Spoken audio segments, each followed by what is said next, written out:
अलाउद्दीन पर तो ऊपर वाला भी भरोसा नहीं करता रतन सिंह। भरोसा आपने भी तोड़ा। 2 पल में आईने पर पर्दा गिरा दिया, हमें रानी का चेहरा दिखा नहीं। अब साथ चलने से इनकार मत कीजिएगा, क्योंकि आप ही वो रास्ता है जिस पर चलकर रानी पद्मावती दिल्ली आएंगी, और अगर ऐसा ना हुआ तो हम आपसे चित्तौड़ छीन लेंगे। तू छीनेगा चित्तौड़? तू चित्तौड़ से हमें छीन सकता है, पर हमारे गुरूर को नहीं। हीरा तो छीन सकता है, पर उसकी चमक नहीं। कैद कर लो इसे। कैद तो कर लोगे हमें, पर चित्तौड़ से जो आंधी उठेगी उसे दिल्ली सल्तनत कैसे कैद करेगी? खिलजियों का परचम बुलंद रहे। बुलंद रहे।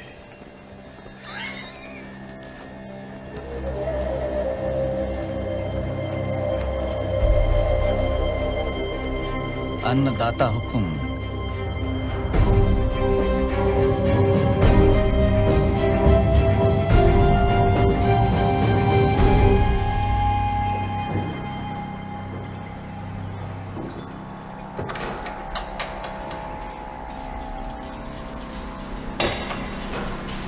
छोटी रानी साहब महल में पधारे हैं। बाहर मिट्टी तेवर बदल रही है, और आप चिंता ना करें। एकलिंग जीरो आशीर्वाद है हुक्म रे साथ, वो सुरक्षित वापस आ जाएंगे। नहीं कुंवर भाई साहब,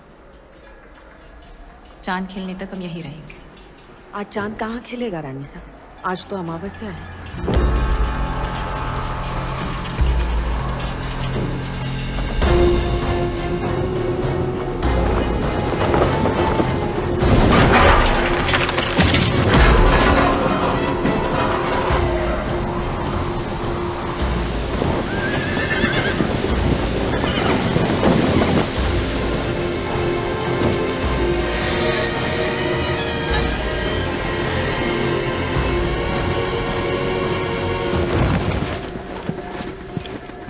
हुकुम!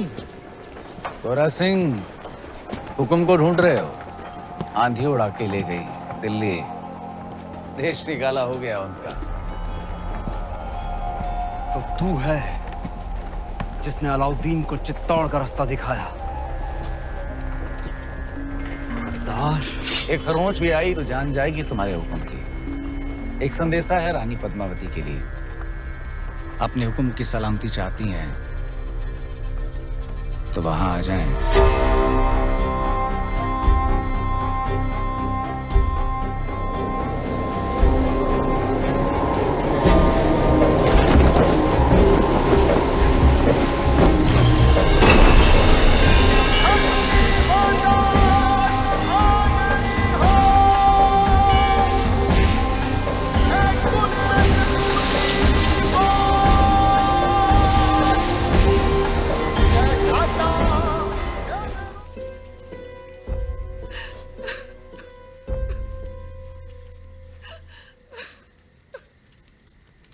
आपने हमें बुलाया?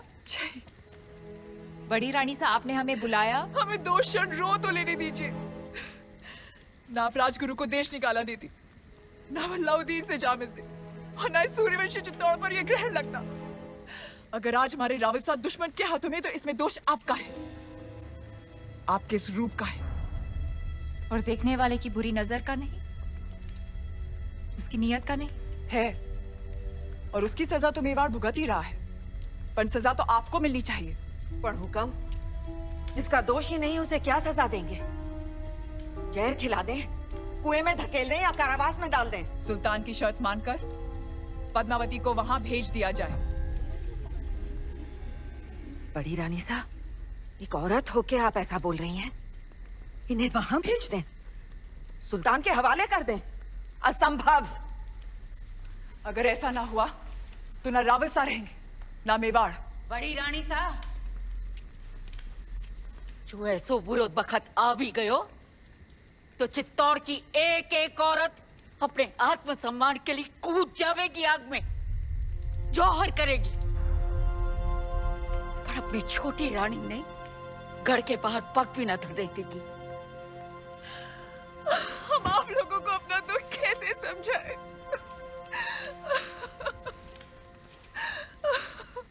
हम वहां जाएंगे।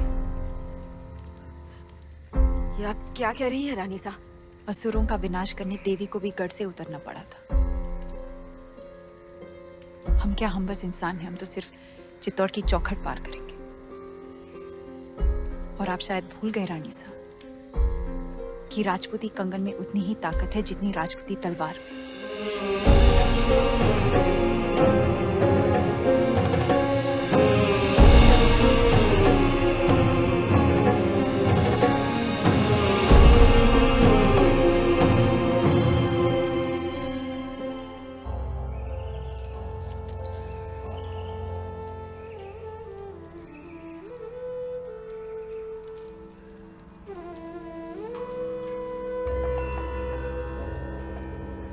हुकुम, कहा था हमने मेवाड़ को घुटने टेकने पर विवश कर देंगे। आपका दुख समझते हैं हम, इसीलिए तो बांसुरी बजा रहे थे। राग यमन, कहिए, दुख कुछ कम हुआ आपका? कैसे होगा? पहले आपके संगीत से चंदन की सुगंध आती थी, और अब दुर्गंध, गुलामी की दुर्गंध आती है। सर से पगड़ी उतर गई पर अहंकार नहीं उतरा अभी तक। वो तो शत्रु के सर के साथ ही उतरेगा। असंभव है। इस समय तो आपकी कुंडली में शनि मंगल दोनों वक्र हैं और उस पर राघव चेतन का चक्र है। सुल्तान के सामने सर तो झुकाना ही पड़ेगा। बजाइए यमन।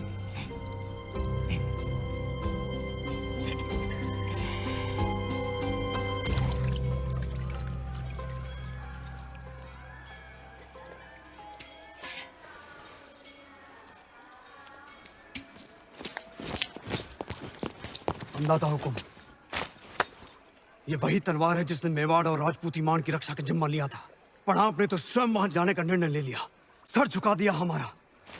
लीजिए तलवार और काट दीजिए सर। रावल साहब को वापस लाने का यही एक रास्ता है।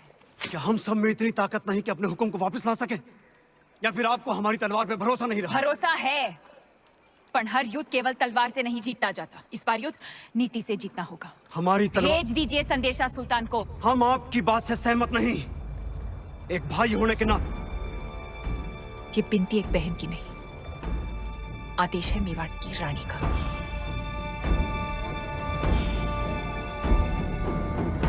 मेवाड़ के महारावल की सलामती के लिए रानी पद्मावती यहाँ आने को तैयार हैं। बधाई हो सुल्तान, आपकी इच्छा पूरी हुई। आगे बढ़ो ब्रह्मचारी। जी, पर उनकी कुछ शर्तें हैं। रानी साहिबा अपनी 800 दासियों के साथ आएंगी। मंजूर है। उनकी व्यवस्था जनान खाने में की जाए जहां कोई मर्द मौजूद ना हो। मंजूर है। आते ही वो रावल जी से मिलेंगी। उनकी रिहाई के बाद ही वो सुल्तान से मुलाकात करेंगी। मंजूर है। और आखिरी शर्त, पर ये तो संभव ही नहीं है सुल्तान। क्या चाहती हैं रानी पद्मावती? लिखा है, जब तक राघव चेतन का सर चित्तौड़ नहीं पहुंचता पालकियां नहीं निकलेंगी। मंजूर है। ये तो अन्याय है सुल्तान। मत भूलिए, मेरी वजह से आप रानी पद्मावती को हासिल करने जा रहे हैं। मंजूर है।